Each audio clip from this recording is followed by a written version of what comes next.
एक किसान की फसल बार बार खराब हो रही थी।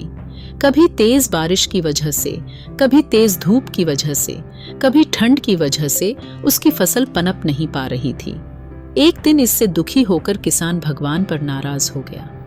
वह भगवान को लगातार कोस रहा था। तभी वहां भगवान प्रकट हुए। किसान ने भगवान से कहा कि भगवान, आपको खेती की बिल्कुल भी जानकारी नहीं है। आपकी गलत समय पर बारिश कर देते हो, कभी भी तेज धूप और ठंड बढ़ा देते हो। इससे हर बार मेरी फसल खराब हो जाती है।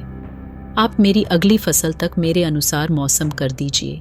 जैसा मैं चाहूं वैसा ही मौसम रहे। ये बातें सुनकर भगवान ने कहा कि ठीक अब से ऐसा ही होगा। ये बोलकर वे अनर्थ ध्यान हो गए। अगले दिन से किसान ने फिर से गेहूं की खेती शुरू कर दी। अब जब वह बारिश चाहता था तब बारिश होती, फसल के लिए जब उसे धूप की जरूरत होती तब धूप निकलती। इस तरह उसकी इच्छा के अनुसार मौसम चल रहा था। धीरे धीरे उसकी फसल तैयार हो गई। हरे भरे खेत को देखकर किसान बहुत खुश था। जब फसल कटाई का समय आया तो उसने देखा कि फसल की बालियों में गेहूं थे ही नहीं, सब की सब खोखली बालियां थीं। ये देखकर उसने फिर से भगवान को याद किया। भगवान प्रकट हुए तो इसकी वजह पूछी।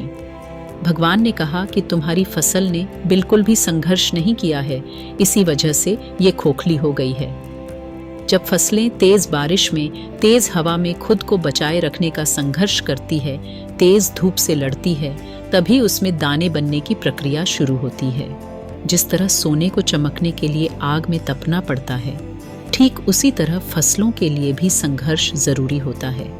ये बात किसान को समझ आ गई और उसे अपनी भूल का एहसास हो गया।